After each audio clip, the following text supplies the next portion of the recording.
Bonjour, à la une des quotidiens paru ce vendredi 13 avril 2018, le Témoin quotidien nous apprend que tous les voyants sont au rouge au niveau du front politique, social et religieux. Ça s'embrase partout, titre le Témoin quotidien qui révèle qu'à Ziguinchor, la marche des enseignants a été violemment réprimée.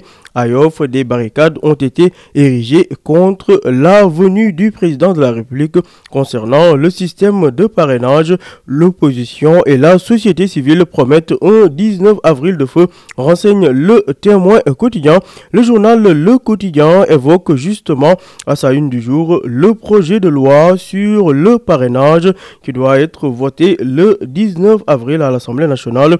Un autre jeudi à Soweto, peut-on lire à la une du quotidien nos confrères qui nous apprennent que le 23 juin 2011 était un jeudi noir. La place Soweto s'apprête à vivre le 19 avril, un autre jeudi dont on ne peut présager la couleur. Toujours selon le quotidien, le président Sall réaffirme son ouverture au dialogue sur le parrainage. Personne ne gagne à ce que le Sénégal bascule dans la violence, a déclaré le président Macky Sall. Alors qu'à Ziguinchor, la marche des enseignants a été réprimée par la police, nous dit le quotidien. Le journal Les Échos va plus loin et précise que les enseignants ont été gazés, certains blessés et une vingtaine d'entre eux arrêtés avant d'être libérés. L'autre front qui se dresse à la une du journal Les Échos, c'est le Front national contre le projet de loi sur le parrainage. L'opposition prend date pour le 19 avril devant l'Assemblée nationale. Maître El Hadji Diouf lui déclare dans les colonnes des Échos, je cite, « Ils étaient venus par accident, ils repartiront par accident, Inch'Allah ». À la page 3 du journal Les Échos, Serigne Mansour Sy Djamil fait des révélations à propos de la candidature unique avortée de Benno Siggil Sénégal en 2012. Les révélations de Djamil sur Niasse et Tanor, titre choisi par nos confrères du journal Les Échos qui révèle que Niasse voulait Tanor à la tête de l'Assemblée ou d'une autre institution. De l'autre côté, Tanor proposait que Niasse soit Premier ministre ou président de l'Assemblée nationale. Aujourd'hui, ils sont derrière un garçon de 50 ans, a déclaré Mansour Sy Djamil dans Les Échos.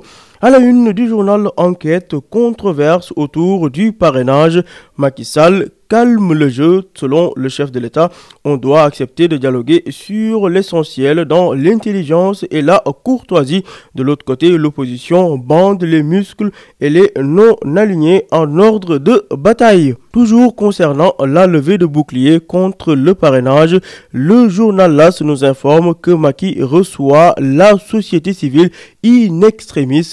Le projet sur le parrainage examiné lundi et adopté jeudi. Macky prêt à revoir les modalités, mais reste intransigeant. Par ailleurs, Aïmi Runding tente de travailler à Edembo et Maître Madi Kenyan, renseigne l'AS. À la une du journal L'Observateur, le parti Réumi d'Idrissa Seck en séminaire ce samedi à Hambourg. Conseil de guerre à Réumi, peut-on lire à la une de l'Obs. En effet, le Réumi est en état de guerre. Idrissa Seck et ses hommes ont décidé d'une rencontre ce samedi à Salut Portudal, histoire de peaufiner un programme de gouvernance, nous dit l'Observateur, qui à sa page 5 nous informe que le président Macky Sall a été interdit d'accès à Cambérène par les populations. Autre sujet, parlons de recherche pétrolière et gazière. Le gouvernement publie le contrat total, nous dit le journal Les Échos. La publication intervient un an après la signature du dit contrat et la démission du ministre Thierno Alassane Sall.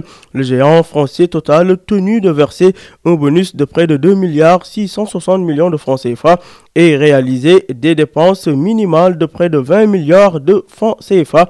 Les détails à lire à la page 5 du Témoin quotidien. À la page 3 du journal Les Échos, Thierno Alassane Sall dément le Premier ministre Boun Abdallah, ceci concernant les conditions de son départ du gouvernement. Les Échos qui dévoilent les détails du contrat entre le Sénégal et l'entreprise française Total à propos de Rufisque Offshore Profond. emprunt obligatoire. Le quotidien et Enquête nous apprennent que la Sénélec récolte 38 milliards de francs CFA et obtient plus qu'elle ne cherchait. Procès de l'imam Alioune Badara Ndao, les djihadistes continue leur déballage. À la page 2 du quotidien, l'un des accusés répondant au nom de l'Atyrien a déclaré devant la barre que les djihadistes voulaient l'appâter avec beaucoup d'argent. Salou Ndiaye alias Baïzal, lui, est accablé par les messages troublants trouvés dans ses comptes email. Enquête, le journal renseigne que Salou Ndiaye voulait faire allégeance à Al-Qaïda.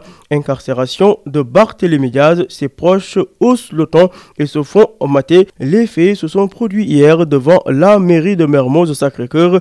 Échauffourée entre proches de Barthélémy Diaz qui était en rassemblement dans la mairie et la police, nous dit l'AS. Sport pour finir, Stade, le quotidien du sport, revient sur le championnat anglais et les statistiques du Sénégalais Idriss Gana Gueye.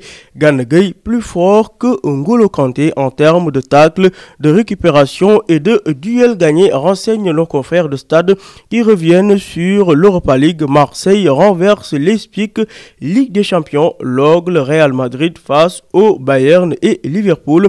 Basket NBA, Gorgui Seguin en play-off pour la première fois, alors qu'Amadou Diaba, le nouveau directeur du Centre africain de développement de l'athlétisme, compte regrouper la crème de l'athlétisme africain à Dakar. Tout cela à lire en détail dans Stade. À vos journaux et bonne lecture.